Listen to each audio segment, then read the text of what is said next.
आपण पाहत आहात आर.के. न्यूज. बातमी तुमची, आवाज आमचा. मुदाळतिटा निढोरी मार्ग नो पार्किंग झोन. बाळूमामा अमावस्या यात्रेसाठी 16-17 रोजी वाहतूक बदल. आदमापूर तालुका भुदरगड येथील बाळूमामा मंदिर येथे सोमवारी व मंगळवारी होणारी अमावस्या यात्रा मोठ्या उत्साहात पार पडते.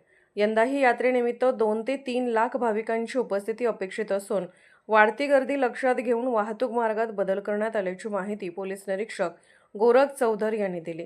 हे मंदिर फोंडा निपाणी राज्य महामार्गालगत असून गारगोटी कोल्हापूर राज्य मार्ग अवघ्या 1 किलोमीटर अंतरावर आहे. त्यामुळे परिसरात अवजड वाहनांसह सतत मोठी वर्दळ असते. अमावस्या यात्रेदरम्यान मुदाळतिट्टा ते निढोरी या मार्गावर भाविक मोठ्या संख्येने पायी ये-जा करतात. तसेच पुलाखाली मोठ्या प्रमाणात गर्दी होत असल्याने वाहतूक कोंडी व अपघाताची शक्यता निर्माण होते. ही परिस्थिती लक्षात घेऊन सोमवार दिनांक 16 सकाळी 7 वाजल्यापासून ते मंगळवारी दिनांक 17 रात्री 12 वाजेपर्यंत 2 दिवस वाहतूक वळवण्यात आली आहे. यात्रा शांततेत व सुरक्षिततेत पार पडावी यासाठी पोलीस अधीक्षकांच्या आदेशानुसार तात्पुरते रहदारी नियम लागू करण्यात आले आहेत. मुरगुडहून कोल्हापूर, मुदाळतिट्टा, गारगोटी व राधानगरीकडे जाणारी वाहतूक निढोरी, सोनाळी रोड, बिदरी, मुदाळतिट्टा मार्गे वळवण्यात येणार आहे.